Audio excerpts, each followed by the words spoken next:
Gloire au Seigneur, il est bon, il veille sur nous. Nous allons prier. Seigneur, nous te bénissons, nous te louons pour la grâce que tu nous fais encore aujourd'hui de continuer cette leçon. Dirige-nous par ton esprit, Seigneur, pour ta gloire au nom de Jésus. Amen. Nous avons commencé la série. Nous voici à la deuxième leçon de cette série sur Luc chapitre 15.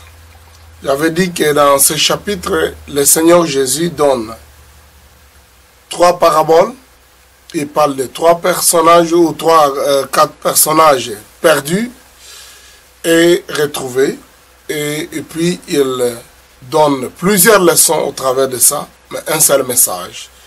Montrant l'amour du Père, l'amour de Dieu qui est bon pour nous, qui est patient, qui veut nous voir, nous repentir et changer notre vie. Mais en commençant par donner la situation dans laquelle les gens se retrouvent lorsqu'ils n'ont pas Dieu, lorsqu'ils ne connaissent pas Dieu.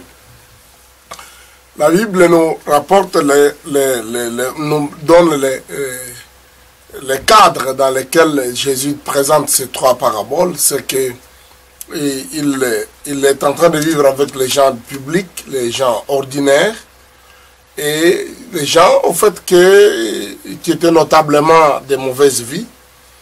Et les pharisiens sont mécontents de ça, ou les chefs religieux, ils commencent à murmurer contre lui. Alors Jésus leur donne la réponse au travers de ces paraboles, des exemples ordinaires de la vie, pour montrer l'amour de Dieu, pour montrer que c'était valable pour lui de rester en communion avec ces personnes. Ici, nous nous retrouvons en train de donner, nous avons eu dans la première leçon, les causes ou les raisons diverses pour lesquelles à cause desquelles les gens se perdent. Pourquoi les gens se perdent? Nous avons dit que d'abord, ça fait partie de notre nature, comme la nature des brebis, qui ont la facilité de se perdre. L'être humain aussi se perd parce que, naturellement, il a cette sémence qui fait qu'il se perd.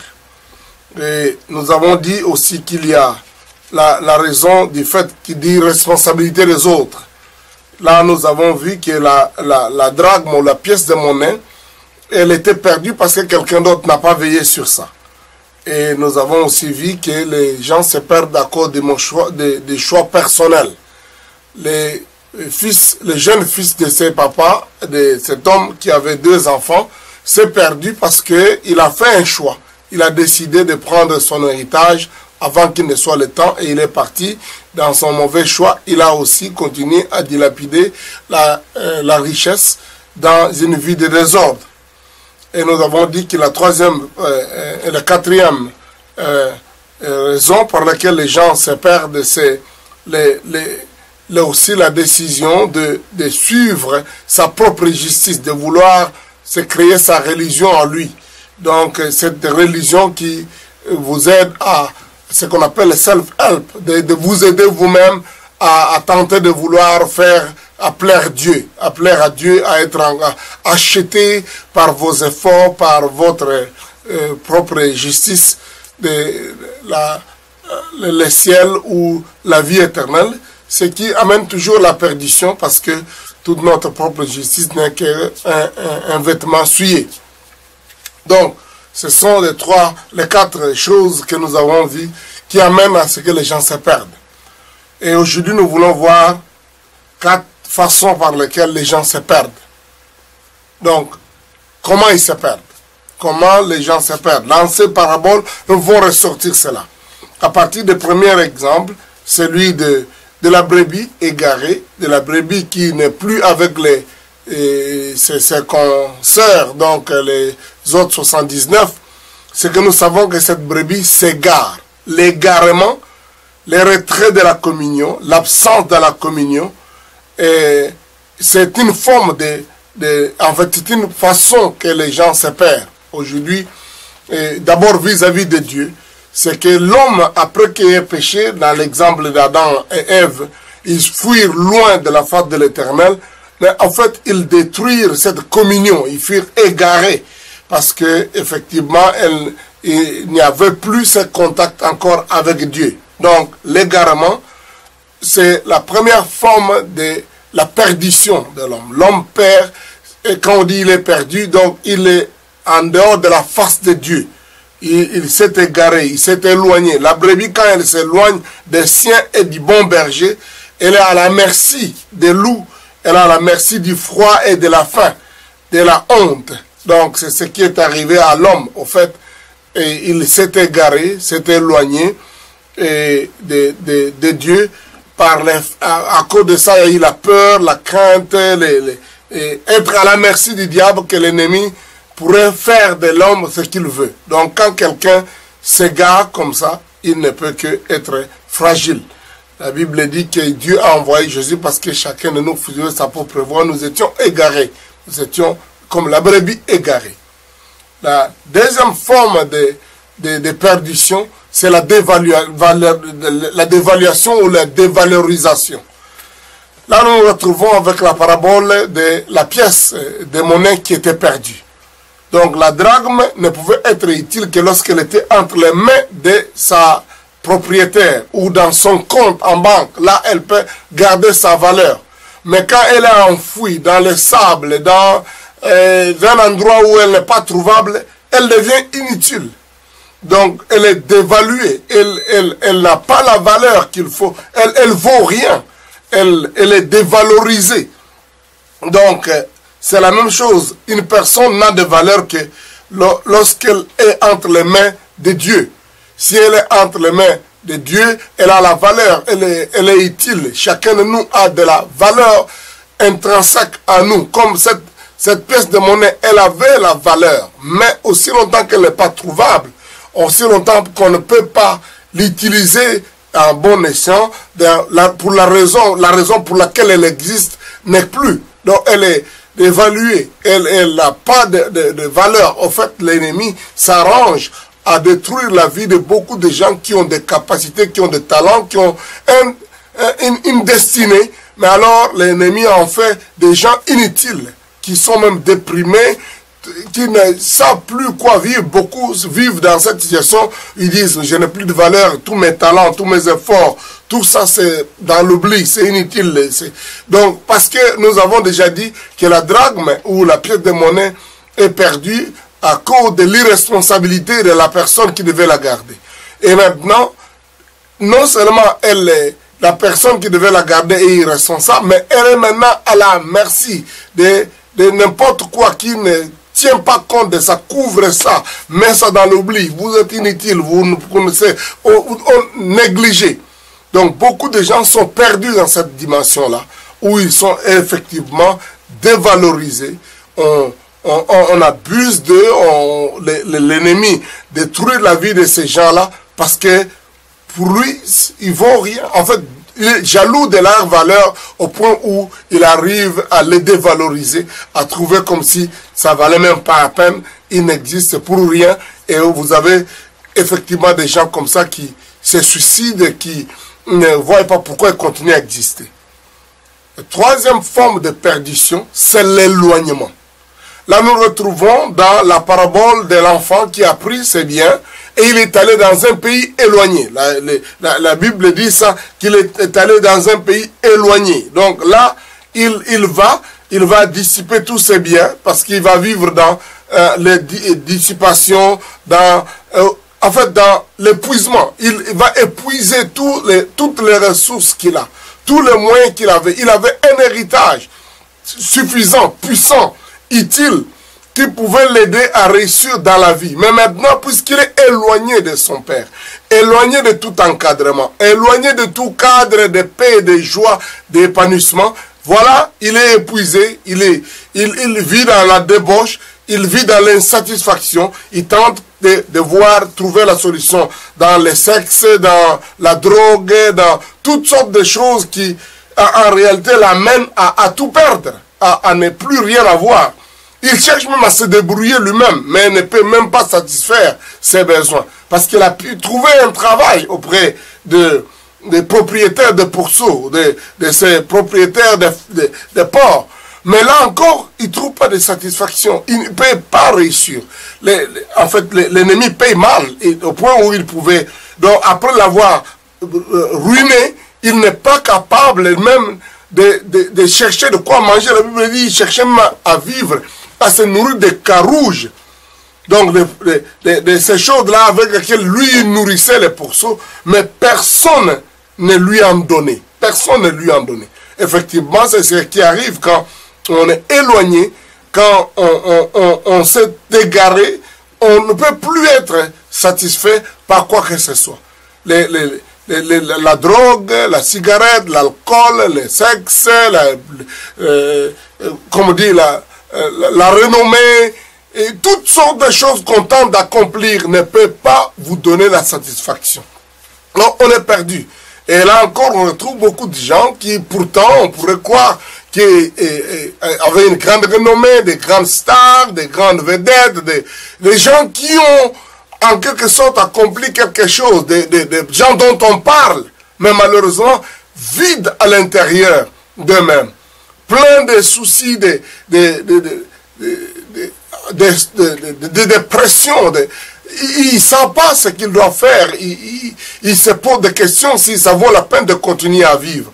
C'est comme ça qu'on a un grand nombre de gens, malgré qu'ils ont matériellement des biens, ou qu'ils ont une renommée, qu'ils ont une réputation, qu'ils ont une beauté, qu'ils accomplissent certaines choses, mais ils sont vides à l'intérieur d'eux-mêmes, au point ils cherchent toujours à se tuer, ils disent, ça vaut plus la peine de vivre.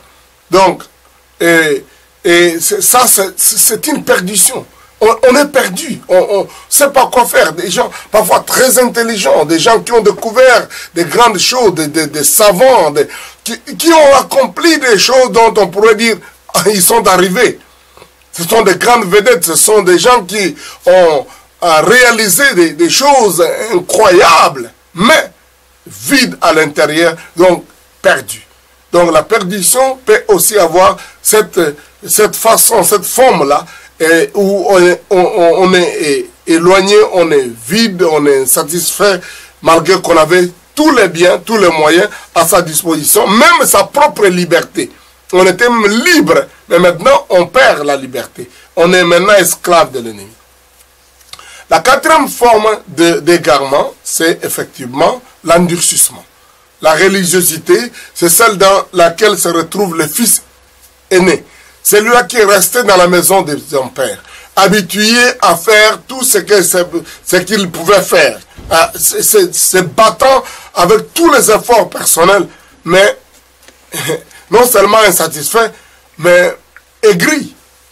Il est triste, il se plaint, il n'a pas la joie. Il a même dit, le jour-là qu'il a vu son père organiser la fête, il dit, j'ai été servi, j'ai fait tout ce que pendant autant d'années que je te sers sans avoir rien transgressé, sans avoir transgressé tes ordres. Il dit, et jamais tu m'as donné un chevreau pour que je me réjouisse avec mes amis. Donc c'est manque de joie. Malgré tout ce qu'on fait, malgré tout ce qu'on tente d'accomplir, malgré toutes les lois qu'on veut obéir, observer, c'est ça le triste sort non seulement des perfectionnistes, mais des légalistes, des gens qui tentent de croire qu'ils peuvent réussir à plaire à Dieu et à gagner le ciel, à gagner l'acceptation par les choses qu'ils accomplissent, par leur propre justice. Et la conséquence, c'est être aigri. La Bible dit, il était fâché, il était mécontent d'apprendre que le père organisait une fête pour lui. C'est ce qui arrive avec beaucoup de religieux, beaucoup de gens, peut-être qui sont remplis dans les églises et dans toutes les religions du monde. Ils s'étonnent de voir comment Dieu bénit ces gens qui étaient mauvais, qui avaient accompli toutes sortes de choses. Quand ils viennent, ils sont comblés, ils sont contents, ils sont heureux. Dieu et les autres enfants de Dieu se réjouissent et ils sont mécontents. Ils sont aigris.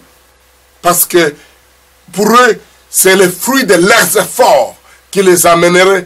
Et pour ça, ils trouvent qu'ils n'ont pas le temps.